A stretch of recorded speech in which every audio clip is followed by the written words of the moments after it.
দেখুন, রামচন্দ্র নিয়ে কোনো বিতর্ক নেই, কিন্তু যেভাবে যে পদ্ধতিতে এই যেটা আপনারা যেভাবে তুলে ধরছেন, এটা আপনাদের ব্যাখ্যা। রামচন্দ্র নিয়ে কোনো বিতর্ক নেই, কিন্তু পদ্ধতিগত বা অন্যান্য বিষয়ের যে সমস্ত বিতর্ক উঠছে, সেই বিতর্কটা রামচন্দ্র নিয়ে না উঠলেই বাঞ্ছনীয় ছিল।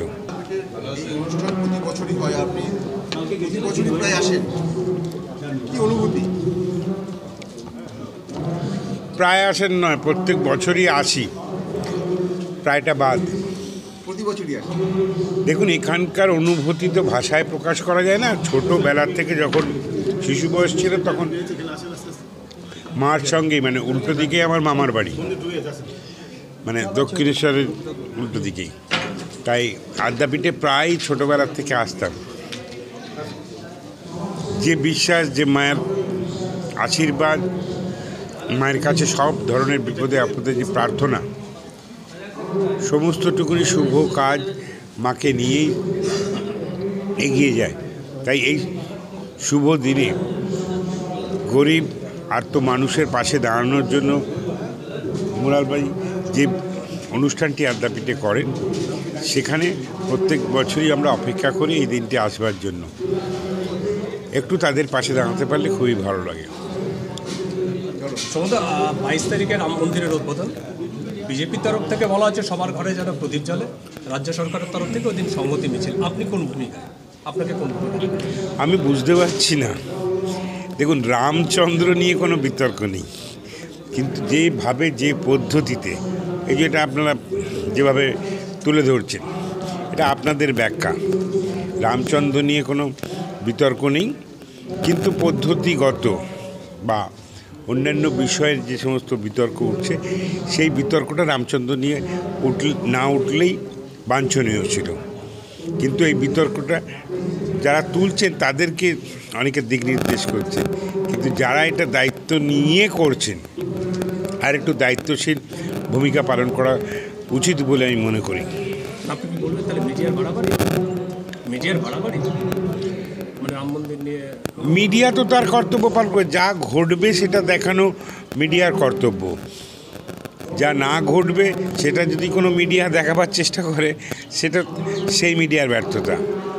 আমি মিডিয়ার ব্যর্থতার কথা তুলে ধরব না। আমি একটা অনুষ্ঠান নিয়েছি, সামগ্রিকভাবে এটা দীর্ঘদিন ধরে, আজ প্রায় 40 বছরে, যখন এই স্থানটার তালা খুলে দেওয়া হয় প্রয়াত প্রধানমন্ত্রী রাজীব গান্ধী যখন, তখনও আমি জনপ্রতিনিধি। সেদিন থেকে আজ পর্যন্তই বলি যে ভগবান রামচন্দ্রের ভূমিকা নিয়ে ভারতবর্ষের সমস্ত মানুষ শ্রদ্ধাশীল এবং সর্বধর্মের মানুষ। এক একটি ধর্মের মানুষ একটি ধর্মে বিশ্বাস করে বলে অপর ধর্মের যাকে বিশ্বাস করে তাকে অশ্রদ্ধা করবে, এরকম ধরনের কোনো বিষয় নেই। ধর্মনিরপেক্ষ দেশ ভারতবর্ষ। না, কেউ কেউ বলছেন যে এটা বিজেপির গিমিক শো, মানে ভোটের আগে। মনে হয় আপনার? হ্যাঁ, আপনার কি মনে হয় না যে রামচন্দ্রকে, আপনারা জানেন আমি প্রায় নির্বাচন লড়েছি, 10টা নির্বাচন লড়েছি, জিতেছি। তা আমি জানি যে সময় রামানন্দ সাগরের রামায়ণ আসতো টেলিভিশনে, যাদের একটু বয়স তারা জানবেন হয়তো, যখন মহাভারত এসেছিল, সেই দিন নির্বাচনের দিনটায় না আমরা আতঙ্কগ্রস্ত হয়ে যেতাম। কোনো বাড়ির থেকে কেউ ভোট দিতে বেরোবে না, সবাই কিন্তু টেলিভিশনের পর্দায় চোখ রাখতো। আর সেই ফাঁকটায়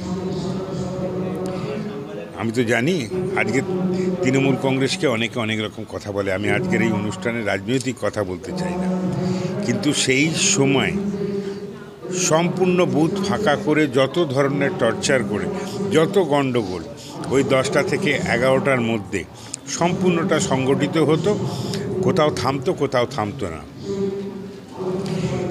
রামচন্দ্রের ভূমিকায় যিনি অভিনয় করতেন বা মহাভারত যখন উপস্থাপনা হতো, তখন কিন্তু সমস্ত বুথ কেন্দ্রগুলো খালি থাকত।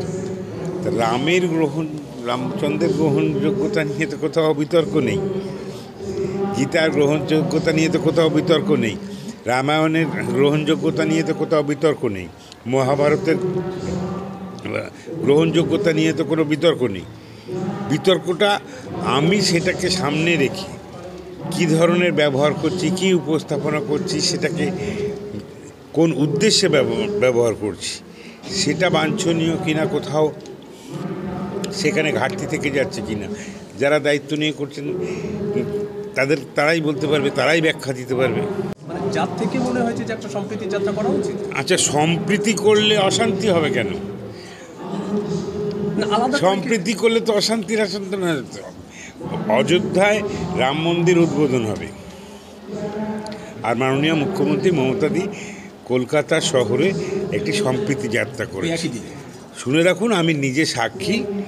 যেদিন 6ই ডিসেম্বর বাবরি মসজিদ ভেঙে পড়েছিল, সেদিন কলকাতার রাস্তায় সংখ্যালঘু সম্প্রদায়ের মানুষের পাশে দাঁড়ানো বা অন্যান্য সম্প্রদায়ের মানুষের পাশে দাঁড়ানো, কলকাতায় তো বিভিন্ন জায়গায় বিভিন্ন ঘটনা ঘটেছিল, আমি ছিলাম তার পরোক্ষ প্রত্যক্ষ সাক্ষী।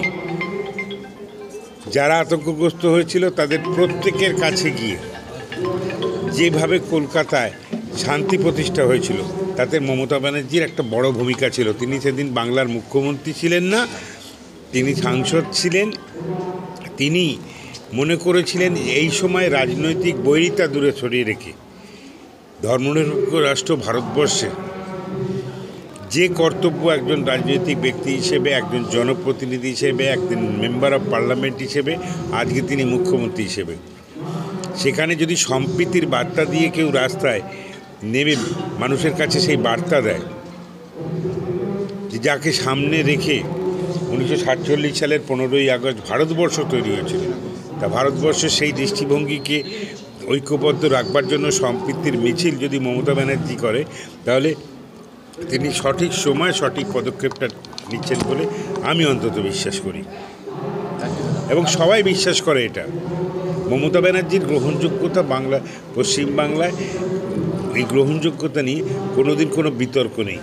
বাংলার মাটিটা কিন্তু খুব শক্ত ঘাঁটি, স্লোগানটা যারা দিয়েছিলেন, আর সেই শক্ত ঘাঁটিটা যদি কারোর ওপর এখন দাঁড়িয়ে থাকে সেটা হলো মমতা ব্যানার্জির ওপর দাঁড়িয়ে। আপনাকে এখন সক্রিয় রাজনীতিতে দেখা যায় না, আবার কি ফিরছেন বা ফিরবেন এরকম কোনো? সক্রিয় নিষ্ক্রিয় শুধুমাত্র ফ্ল্যাগ হাতে করে দৌড়লেই আর একটা মঞ্চে উঠে বক্তৃতা করলেই সক্রিয়তা প্রমাণিত হয় না বা নিষ্ক্রিয়তা প্রমাণিত হয় না। মমতা, আমি নির্বাচন লড়াইয়ের যেদিন নাবদাম, সে সমস্তটা তো হাতে ধরে নামানোটা মমতা বন্দ্যোপাধ্যায়, সবটাই। আমি মানে ওয়ান ম্যান হর্স বলতে যে কথাটা বলে, হার মাস্টার্স ভয়েস বলে, যে দেখবেন এই গাঁওয়াপন কোম্পানিতে, আমার কাছে তিনি শেষ কথা। কিন্তু সেই শেষ কথার মধ্যেও যুক্তি, তর্ক, সমস্ত কিছুটা বিতর্ক থাকবে, এবং সেটাতেই হবে গ্রহণযোগ্যতা। মমতা বন্দ্যোপাধ্যায়ের কাছে সমস্ত কিছুটাই অন্তরের থেকে পেশ করা যায়, এবং সেখানে আচ্ছা, কথা কবে বন্ধ হয়েছে আপনাদের কাছে কি মনে হয়? আপনাদের যাদের মনে হয় তাদের কাছে সেই ব্যাখ্যা আছে। আগে একটা সময় হেডলাইন ছিল শোভনদেব চট্টোপাধ্যায়, কিন্তু এখন কোনোদিন শোভনদেব চট্টোপাধ্যায় বলে হেডলাইন ছিল না। ন্যাচারালি সে নিয়ে কোনো কথা বলার দরকারও নেই।